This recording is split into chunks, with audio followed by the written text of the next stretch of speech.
Hello friends, ഇന്നത്തെ class എന്ന് പറയുന്നത് നാഷണൽ ഹ്യൂമൻ റൈറ്റ് കമ്മീഷൻ, ദേശീയ മനുഷ്യാവകാശ കമ്മീഷൻ നിലവിൽ വന്നത് 1993 ഒക്ടോബർ 12-നാണ്. നിലവിൽ വന്നതെന്നാണ് 1993 ഒക്ടോബർ 12-നാണ്. 1993 ദേശീയ മനുഷ്യാവകാശ നിയമം അനുസരിച്ച് നിലവിൽ വന്ന ഒരു ഭരണ സ്ഥാപനമാണ് ദേശീയ മനുഷ്യാവകാശ കമ്മീഷൻ. ഇന്ത്യയിലെ മനുഷ്യാവകാശങ്ങളുടെ കാവൽക്കാരനാണെന്ന് അറിയപ്പെടുന്നു. Watch dog of Indian human rights in India എന്ന് ഇതിനൊരു വിശേഷണമുണ്ട്. ഇതൊരു സ്റ്റാറ്റ്യൂട്ടറി ബോഡിയാണ്. സ്റ്റാറ്റ്യൂട്ടറി ബോഡി എന്തെന്നാൽ നിയമം മൂലം നിർമ്മിതമായ ഒരു ഭരണസ്ഥാപനത്തിന് പറയുന്ന പേരാണ് സ്റ്റാറ്റ്യൂട്ടറി ബോഡി. അതേപോലെ തന്നെ ഇതിൻ്റെ ആസ്ഥാനം എന്ന് പറയുന്നത് മാനവ് അധികാർ ഭവൻ ആണ്. ആപ്തവാക്യം സർവേ പന്ത് സുഹിന. ഇങ്ങനെയുള്ളതൊക്കെ ഞാൻ ജസ്റ്റ് ഒന്ന് പറഞ്ഞു പോകത്തേ ഉള്ളൂ. കാരണം നമ്മുടെ ഇപ്പോഴത്തെ രീതി അനുസരിച്ച് സ്റ്റേറ്റ്മെൻറ്റ് ക്വസ്റ്റ്യനുകളിലൊന്നും ഇതങ്ങനെ വലിയ പ്രാധാന്യം കൊടുക്കുന്നതല്ലെന്ന് പ്രീവിയസ് ഇയർ ക്വസ്റ്റ്യൻ കണ്ടപ്പോൾ എനിക്ക് മനസ്സിലായി. അതുകൊണ്ട് തന്നെ ഇങ്ങനെയുള്ളതൊക്കെ ഞാൻ ജസ്റ്റ് ഒന്ന് പറഞ്ഞു പോകത്തേ ഉള്ളൂ. അതിനോടൊപ്പം തന്നെ ഇതിൽ ടോട്ടൽ 6 മെമ്പേഴ്സ് ആയിരിക്കും ഉണ്ടായിരിക്കുന്നത്. ഒരു ചെയർപേഴ്സൺ അടക്കം, ചെയർമാൻ അടക്കം 6 മെമ്പേഴ്സ് ആയിരിക്കും ഉള്ളത്. ഈ മെമ്പേഴ്സിനെ തിരഞ്ഞെടുക്കുന്ന ഒരു കമ്മിറ്റി ഉണ്ട്, വളരെ ഇമ്പോർട്ടൻ്റ് ആണ്. തിരഞ്ഞെടുക്കുന്ന കമ്മിറ്റിയിൽ ആരൊക്കെയാണ് അംഗങ്ങൾ? പ്രൈം മിനിസ്റ്റർ, ഹോം മിനിസ്റ്റർ അഥവാ ആഭ്യന്തരമന്ത്രി, ലോക്സഭാ സ്പീക്കർ, ലോക്സഭാ പ്രതിപക്ഷ നേതാവ്, രാജ്യസഭാ പ്രതിപക്ഷ നേതാവ്, രാജ്യസഭാ ഡെപ്യൂട്ടി ചെയർമാൻ. ഇവരടങ്ങുന്ന ഒരു കമ്മിറ്റിയാണ് ആരെ തിരഞ്ഞെടുക്കുന്നത്? ഈ ചെയർപേഴ്സിനെയും 5 മെമ്പേഴ്സിനെയും തിരഞ്ഞെടുക്കുന്നത്. ഫസ്റ്റ് ചെയർമാൻ ജസ്റ്റിസ് രംഗനാഥ മിശ്രയാണ്. മുൻ സുപ്രീം കോടതി ചീഫ് ജസ്റ്റിസ് ആയിട്ടുള്ള രംഗനാഥ മിശ്രയാണ് ഫസ്റ്റ് ചെയർമാൻ എന്ന് പറയുന്നത് രംഗനാഥ മിശ്രയാണ്. ഈ ചെയർമാനെ നിയമിക്കുന്നതും അതേപോലെ തന്നെ എലിമിനേറ്റ് ചെയ്യുന്നതും പുറത്താക്കുന്നതുമാരാണ് പ്രസിഡന്റ് ഓഫ് ഇന്ത്യയാണ് അദ്ദേഹത്തെ അപ്പോയിൻമെൻറ്റ് ചെയ്യുന്നതും അതേപോലെ തന്നെ എലിമിനേറ്റ് ചെയ്യുന്നതും. ഇവർ വിരമിക്കാൻ വേണ്ട മാനദണ്ഡം എന്ന് പറയുന്നത് ഒന്നുകിൽ 70 വയസ്സോ അല്ലെങ്കിൽ 3 വർഷ കാലയളവുമാണ്. ഇതിലേതാണ് ആദ്യം വരുന്നതെങ്കിൽ അത് അനുസരിച്ചായിരിക്കും അവരുടെ വിരമിക്കൽ കണക്കാക്കുന്നത്. അതേപോലെ തന്നെ ദേശീയ മനുഷ്യാവകാശ കമ്മീഷൻ്റെ ചെയർമാനായ ആദ്യ മലയാളി കെ ജി ബാലകൃഷ്ണനാണ്. ഈ ചെയർമാൻ ആകാനുള്ള മാനദണ്ഡം എന്ന് പറയുന്നത് ഒന്നെങ്കിൽ അദ്ദേഹം ഒരു മുൻ സുപ്രീം കോടതി ചീഫ് ജസ്റ്റിസോ അല്ലെങ്കിൽ സുപ്രീം കോടതി ജഡ്ജോ ആയിരിക്കണം. ഇത് രണ്ടുമാണ് നാഷണൽ ഹ്യൂമൻ റൈറ്റ് കമ്മീഷൻ്റെ ചെയർമാൻ ആവാനുള്ള യോഗ്യത. ഇപ്പോൾ NHRCയുടെ ചെയർമാൻ എന്ന് പറയുന്നത് ജസ്റ്റിസ് വി രാമസുബ്രഹ്മണ്യനാണ്. ഇതിന് മുമ്പത്തെ വട്ടം ഒരുപാട് തവണ PSC ചോദിച്ചൊരു ക്വസ്റ്റ്യനാണ്, ആരാണ് ഇപ്പോഴത്തെ മനുഷ്യാവകാശ കമ്മീഷൻ ചെയർമാൻ എന്നുള്ളത്. അത് കഴിഞ്ഞ തവണ ഒരു ആൻസർ എന്ന് പറയുന്നത് അരുൺകുമാർ മിശ്ര ആയിരുന്നു. എങ്കിൽ ഇപ്പോൾ ആരാണ്? വി രാമസുബ്രഹ്മണ്യനാണ്. സെക്രട്ടറി ജനറലാണ് ഇവരുടെ ഓഫീസിലെ ഏറ്റവും മുതിർന്ന ഉദ്യോഗസ്ഥനാണ് സെക്രട്ടറി ജനറൽ. ഭരണകാര്യങ്ങൾ നിർവഹിക്കുന്ന ഏറ്റവും മുതിർന്ന ഉദ്യോഗസ്ഥനാണ് സെക്രട്ടറി ജനറൽ. ദേശീയ മനുഷ്യാവകാശ കമ്മീഷനിലെ അംഗങ്ങൾ ആരൊക്കെയാണെന്ന് നമുക്കിനി നോക്കാം. അംഗങ്ങൾ, ഒരു ചെയർമാൻ ഉണ്ടെന്ന് ഞാൻ പറഞ്ഞു. ഒരു ചെയർമാൻ മുൻ സുപ്രീം കോടതി ചീഫ് ജസ്റ്റിസോ അല്ലെങ്കിൽ മുൻ സുപ്രീം കോടതി ജഡ്ജിയോ ആയിരിക്കണം. അത് നമ്മൾ മുൻപ് സംസാരിച്ചു. അടുത്ത 5 മുഴുവൻ സമയ അംഗങ്ങൾ ഉണ്ടായിരിക്കണം. ഈ 5 മുഴുവൻ സമയ അംഗങ്ങളിൽ ഓരോരുത്തർക്കും ഓരോ യോഗ്യതയുണ്ട്. അത് ഞാൻ പറയാം. സുപ്രീം കോടതി ജഡ്ജി ആയിരിക്കണം ഒരംഗം. അതേപോലെ തന്നെ ഹൈക്കോടതി ചീഫ് ജസ്റ്റിസ് ആയ ഒരംഗം ഉണ്ടായിരിക്കണം. അതേപോലെ തന്നെ മനുഷ്യാവകാശങ്ങളുമായി ബന്ധപ്പെട്ട കാര്യങ്ങളിൽ അറിവോ പ്രായോഗിക പരിചയമോ ഉള്ള 3 അംഗങ്ങൾ. ഈ അംഗങ്ങളിൽ ഒരാളെങ്കിലും ആരായിരിക്കണം? ഒരു വനിതയായിരിക്കണം. അതേപോലെ തന്നെ 7 എക്സ് ഒഫീഷ്യോ മെമ്പേഴ്സും ഉണ്ടായിരിക്കണം. ഈ എക്സ് ഒഫീഷ്യോ മെമ്പേഴ്സ് എന്താണെന്ന് വെച്ചാൽ മറ്റൊരു ഭരണ സ്ഥാപനത്തിൻ്റെ തലപ്പത്തോ അല്ലെങ്കിൽ ഒരു പദവി വഹിച്ചുകൊണ്ട് വേറൊരു ഭരണ സംവിധാനത്തെ സഹായിക്കുന്ന ഇതിന് പറയുന്നതാണ് എക്സ് ഒഫീഷ്യോ മെമ്പേഴ്സ്.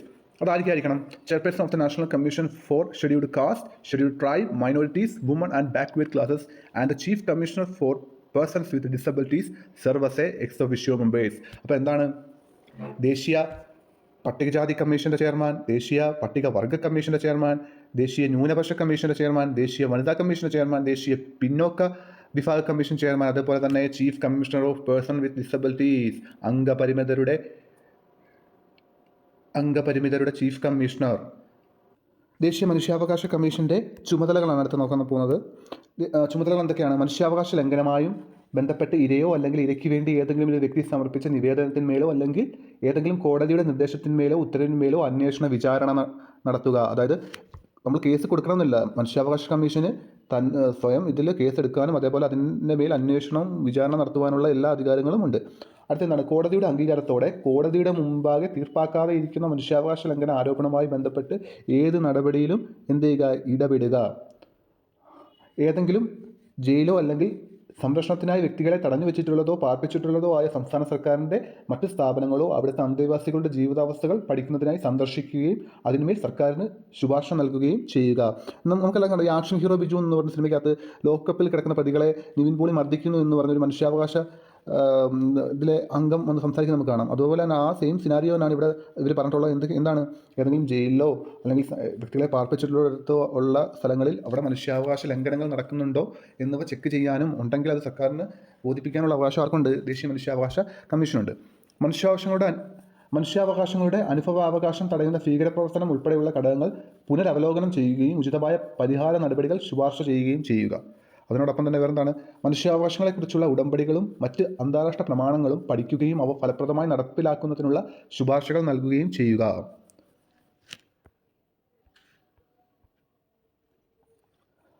അടുത്ത മനുഷ്യാവകാശങ്ങളുടെ കുറിച്ചുള്ള ഉടമ്പടികളും മറ്റ് അന്താരാഷ്ട്ര പ്രമാണങ്ങളും പഠിക്കുകയും അവ ഫലപ്രദമായി നടപ്പിലാക്കുന്നതിനുള്ള ശുപാർശകൾ നൽകുകയും ചെയ്യുക. അടുത്തത് മനുഷ്യാവകാശങ്ങളുടെ മേഖലയിൽ ഗവേഷണം ഏറ്റെടുക്കുകയും പ്രോത്സാഹിപ്പിക്കുകയും ചെയ്യുക. മനുഷ്യാവകാശ മേഖലയിൽ പ്രവർത്തിക്കുന്ന സർക്കാരിൻ്റെ സംഘടനകളുടെയും സ്ഥാപനങ്ങളുടെയും പ്രയത്നങ്ങളെ പ്രോത്സാഹിപ്പിക്കുക. സമൂഹത്തിൻ്റെ വിവിധ വിഭാഗങ്ങൾക്കിടയിൽ മനുഷ്യാവകാശ സാക്ഷരത പ്രചരിപ്പിക്കുകയും പ്രസിദ്ധീകരണങ്ങൾ, മാധ്യമങ്ങൾ, മറ്റ് ലഭ്യമായ മാർഗങ്ങൾ എന്നിവ മുഖേന ഈ അവകാശ സംരക്ഷണത്തിനായി ലഭ്യമായ സുരക്ഷാ വ്യവസ്ഥകളുടെ അവബോധം പ്രോത്സാഹിപ്പിക്കുകയും ചെയ്യുക. അടുത്തത് പ്രീവിയസ് ഇയർ ക്വസ്റ്റ്യൻസ് ആണ്. ഞാൻ വളരെ ഇമ്പോർട്ടൻ്റ് ആയിട്ട് തോന്നിയതും സ്റ്റേറ്റ്മെൻറ്റ് ക്വസ്റ്റ്യൻസുമാണ് ആഡ് ചെയ്തിട്ടുള്ളത്. അപ്പം നോക്കാതെ ദേശീയ മനുഷ്യാവകാശ കമ്മീഷനെ സംബന്ധിച്ച് ശരിയല്ലാത്തത് എന്ത്?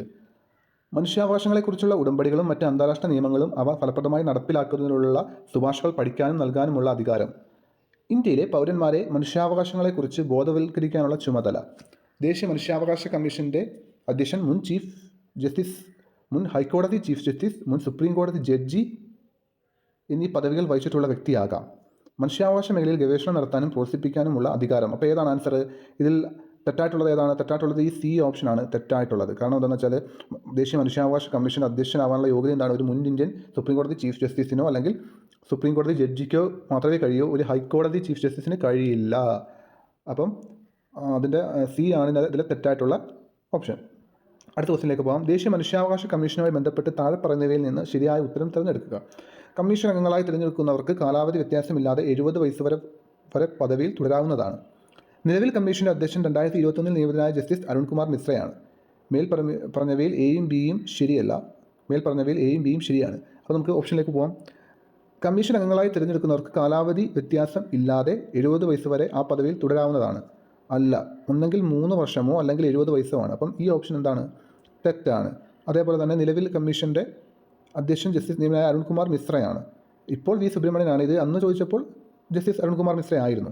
എന്നാൽ ഓപ്ഷനിൽ ഇവിടെ എന്തൊക്കെയാണ്? മേൽപ്പറഞ്ഞവയിൽ എയും ബിയും ശരിയല്ല. A1 ബി ശരിയാണ്, എ ശരിയല്ല. മേൽപ്പറഞ്ഞവയിൽ എയും ബിയും ശരിയാണ്. ഓക്കെ, ഇതിപ്പം ക്യാൻസൽ ചെയ്ത ക്വസ്റ്റ്യൻ ആണിത്. ഇതിൽ ആൻസർ എങ്ങനെ വന്നേനെ? അപ്പം എ ശരിയും എ തെറ്റും ബി ശരിയും എന്നാണ് ഇതിൻ്റെ ആൻസർ പറയേണ്ടത്. അടുത്ത question. National human right commission chairperson ഉൾപ്പെടെ എത്ര അംഗങ്ങൾ ഉൾക്കൊള്ളുന്നു? എത്ര അംഗങ്ങളാണ്? 3 ആണോ 5 ആണോ 6 ആണോ 10 ആണോ? എത്രയാണ്? 6 അംഗങ്ങൾ. അടുത്തത്, ലോകത്ത് ഏറ്റവും കൂടുതൽ ഭാഷയിൽ വിവർത്തനം ചെയ്യപ്പെട്ട രേഖ ഏത്? ഇത് ഞാൻ കണ്ടപ്പോൾ വളരെ ഇൻട്രസ്റ്റിംഗ് ആയിട്ട് മാത്രം ആഡ് ചെയ്ത ക്വസ്റ്റ്യൻ ആണ്. അന്താരാഷ്ട്ര മനുഷ്യാവകാശ പത്രികയാണ് ഏറ്റവും കൂടുതൽ വിവർത്തനം ചെയ്യപ്പെട്ട രേഖ. അടുത്ത ക്വസ്റ്റ്യൻ. ദേശീയ മനുഷ്യാവകാശ കമ്മീഷൻ ചെയർമാനെ നിയമിക്കുന്നത് ആര്? രാഷ്ട്രപതി, ഉപരാഷ്ട്രപതി, പ്രധാനമന്ത്രി, ചീഫ് ജസ്റ്റിസ് ഓഫ് ഇന്ത്യ. ആരാണ് നിയമിക്കുന്നത്? രാഷ്ട്രപതിയാണ്. രാഷ്ട്രപതിയും പുറത്താക്കുന്നത് ആരാണ്? പുറത്താക്കുന്നതും രാഷ്ട്രപതിയാണ്. 1993 ദേശീയ മനുഷ്യാവകാശ നിയമത്തിൽ ദേശീയ മനുഷ്യാവകാശത്തെ കുറിച്ച് നിർവചിക്കുന്ന വകുപ്പ് ഏത്? ഏതാണ് വകുപ്പ്? ഇതിലെ ആൻസർ എന്ന് പറയുന്നത് വകുപ്പ് 2(1) സി ആണ് ഇതിലെ ആൻസർ. ഇത് ഒരു ആ തവണത്തെ റാങ്ക് മേക്കിംഗ് ക്വസ്റ്റ്യൻ ആയിരുന്നു. അടുത്ത ക്വസ്റ്റ്യൻ. ദേശീയ മനുഷ്യാവകാശ കമ്മീഷൻ ആർക്കാണ് റിപ്പോർട്ട് സമർപ്പിക്കുന്നത്? ആർക്കാണ്? രാഷ്ട്രപതിക്കാണോ? അല്ല. പ്രധാനമന്ത്രിക്കാണോ? അല്ല. വേറെ ആർക്കാണ്? കേന്ദ്ര സംസ്ഥാന സർക്കാരുകൾക്ക്. ഇതാണ് ശരിയായിട്ടുള്ളത്. കേന്ദ്ര സംസ്ഥാന സർക്കാരുകൾക്ക്. ദേശീയ മനുഷ്യാവകാശ കമ്മീഷനെ കുറിച്ച് ശരിയായവ ഏത്? 1993 protection of human right act പ്രകാരമാണ് നിലവിൽ വന്നത്. ശരിയാണ്. ആദ്യ ചെയർമാൻ രംഗനാഥ മിശ്ര ആയിരുന്നു. 1993 ഡിസംബർ 10 ആദ്യ കമ്മീഷൻ നിലവിൽ വന്നു. അത് തെറ്റ്. അടുത്ത നോക്ക്. ചെയർമാൻ്റെ കാലാവധി 3 വർഷം അല്ലെങ്കിൽ 70 വയസ്സ്. ശരി. അപ്പോൾ ഏതാണ്? 3 ആണ് തെറ്റ്. അപ്പോൾ 1, 2, 4 ശരിയുണ്ടോ? 1, 2, 4 ഡാഡ് കിടക്കുന്ന ഓപ്ഷൻ അത് ശരിയാണ്. അപ്പം 1993 ഡിസംബർ 10 നിലവിൽ വന്നത്. നിലവിൽ വന്ന ഡേറ്റ് എന്നായിരുന്നു? ഒക്ടോബർ 12. അതേപോലെ protection of human rights act, ഈ ആക്ട് നിലവിൽ വന്നതെന്നായിരുന്നു? 1993 സെപ്റ്റംബർ 28 ഈ ആക്ട് നിലവിൽ വന്നത്. ഓക്കെ. അടുത്ത ക്വസ്റ്റിലേക്ക് പോകാം. താഴെ പറയുന്നവയിൽ ദേശീയ മനുഷ്യാവകാശ കമ്മീഷനുമായി ബന്ധപ്പെട്ട ശരിയായ പ്രസ്താവനകൾ ഏത്? 1993 protection of human rights act അനുസരിച്ച് ആണ് ദേശീയ മനുഷ്യാവകാശ കമ്മീഷൻ നിലവിൽ വന്നത്. ശരിയാണല്ലോ? ശരിയാണ്. ദേശീയ മനുഷ്യാവകാശ കമ്മീഷൻ്റെ അധ്യക്ഷൻ്റെ കാലാവധി 3 വർഷമോ അല്ലെങ്കിൽ 65 വയസ്സ് തികയുന്നതോ ആണ്. ആണോ? ശരിയാണോ? തെറ്റാണ്. 70 വയസ്സാണ്. ആസ്ഥാനം ന്യൂഡൽഹിയാണ്. ശരിയാണ്. അപ്പോൾ ഏതൊക്കെയാണ്? 1ഉം 3ഉം. സി ആണ് ആൻസർ. അടുത്ത ക്വസ്റ്റിനിലേക്ക് നമുക്ക് പോകാം. ഇത് ഞാൻ തന്നെ ഉണ്ടാക്കിയ ഒരു ക്വസ്റ്റ്യനാണ്.